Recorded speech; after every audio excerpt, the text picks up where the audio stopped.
भक्तजनों, मैं राम सागर शास्त्री आप लोगों के समक्ष रखने जा रहा हूं एक प्रसंग, राजा पुरूरवा की कथा।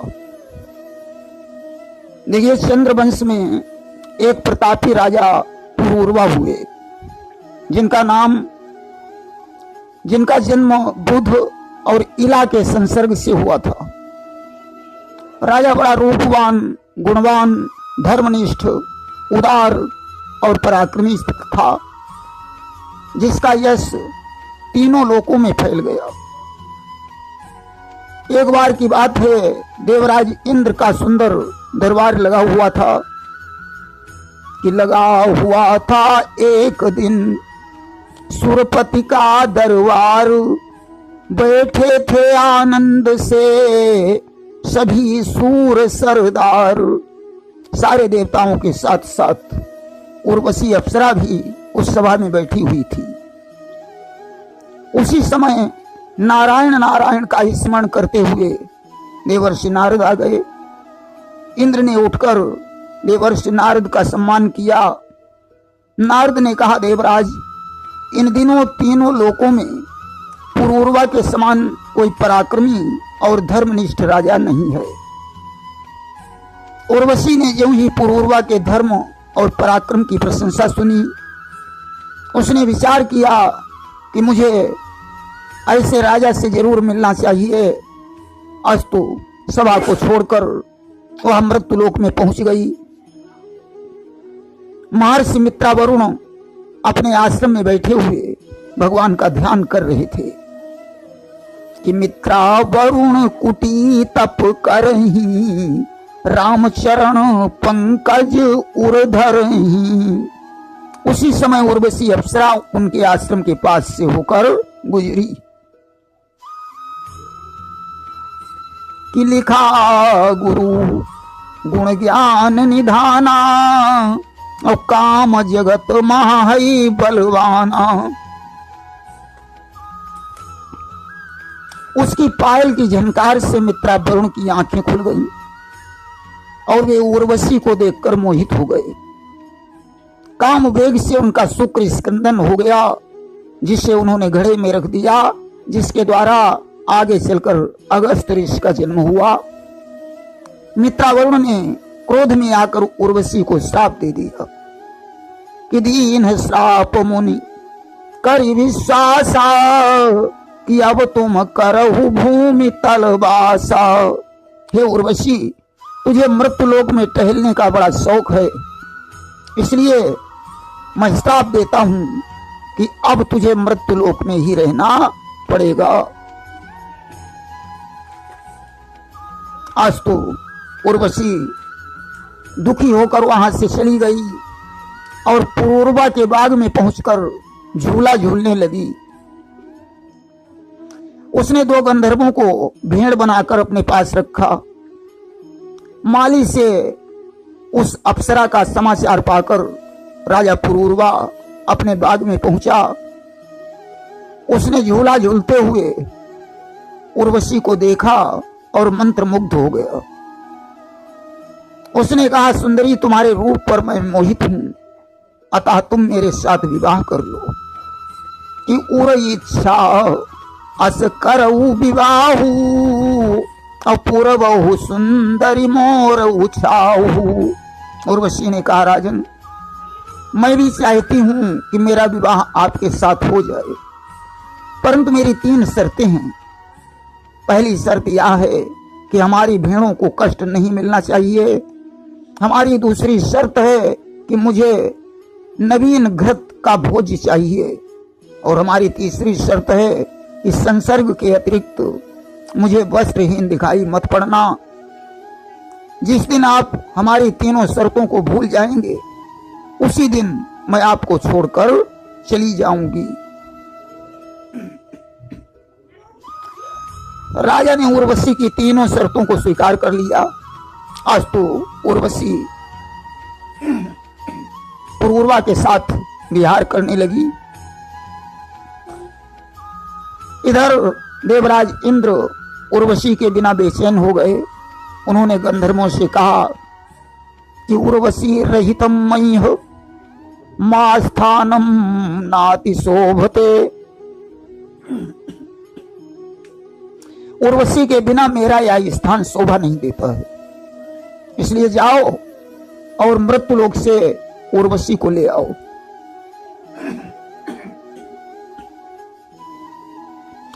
गंधर्वों ने आधी रात के समय पुरूरवा के महल में प्रवेश किया। उर्वशी से मिलकर अपनी माया से नया घृत बदलकर पुराना घृत उर्वशी को खिला दिया और भेड़ों को चुराकर चलते बने। भेड़ भें भें करके चिल्लाने लगी। उर्वशी ने राजा को जगाया। उसने कहा, राजन देखो, कोई भेड़ों को चुराकर भागा जा रहा है। राजा पुरूरवा निर्वस्त्र पड़ा हुआ था। उसने हाथ में तलवार उठाई और भाग खड़ा हुआ। तब तक गंधर्व भेड़ों को लेकर आकाश में चले गए। राजा वापस लौट आया। उर्वशी ने राजा को वस्त्रहीन अवस्था में देखा। उसने कहा, राजन मेरी शर्तों को तुम निभा नहीं पाए, इसलिए मैं तुम्हें छोड़कर जा रही हूं। उर्वशी चली गई। इधर राजा उर्वशी के सोच में दुखी रहने लगा। एक दिन की बात है, राजा पुरूरवा कुरुक्षेत्र में सरस्वती नदी के तट पर एक सेमर वृक्ष के नीचे दुखी अवस्था में बैठा हुआ था। उसी समय उर्वशी रंभा, तिलोत्तमा आदि 5 सहेलियों के साथ सरस्वती कुंड में स्नान करने के लिए आई। जैसे ही राजा की नजर उर्वशी पर पड़ी, वह विकल हो गया। उसने चिल्लाकर कहा, सुंदरी तुम कितनी निष्ठुर हो जो मुझे छोड़कर चली गई। आज तुम मुझे प्रसन्न किए बिना नहीं जा सकती हो। तिलोत्तमा पूछने लगी, उर्वशी या कौन है? उर्वशी ने कहा, यही मृत्युलोक के राजा पुरूरवा हैं। मैं इन्हीं के पास पहले रहती थी। तिलोत्तमा ने कहा, उर्वशी इतना कठोर मत बनो, या राजा तुम्हारे सोच में पागल हो रहा है। तुम्हें इसकी बात जरूर सुननी चाहिए। आज उर्वशी पुरूरवा के पास पहुंची। उसने कहा, राजन तुम मनुष्य हो, इंद्रियजित बनो। कि क्वापि सख्यम न वै स्त्रीणाम मृकाणाम हृदयम यथा। तुम्हें मालूम होना चाहिए कि स्त्रियां किसी की मित्र नहीं होती हैं। स्त्रियों का हृदय और भेड़िया का हृदय बिल्कुल एक जैसा होता है। भेड़िया को दया नहीं होती, वैसे ही स्त्रियों को दया नहीं होती। राजा ने कहा, सुंदरी तुम्हारी इन सब बातों का मेरे ऊपर कोई प्रभाव नहीं पड़ता। कुछ भी करके तुम्हें मेरे साथ चलना होगा। उर्वशी को दया आ गई। उसने कहा, जाओ राजन, मैं तुम्हें वचन देती हूं कि संवत्सरांते ही भवानैक रात्रम मयेश्वर, मैं प्रत्येक वर्ष के बाद एक रात्रि के लिए तुम्हारे पास आया करूंगी। उर्वशी उस समय गर्भवती थी। राजा को आश्वासन देकर वो चली गई। राजा घर लौट आया।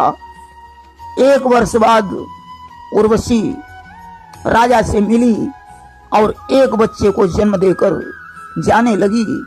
तब राजा दुखी हो गया। उसने उर्वशी के पांव पकड़ लिए।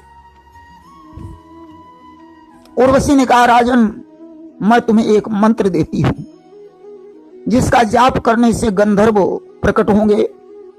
वे तुम्हें एक बटलोही देंगे, जिसे तुम वन में जाकर गड़ा देना।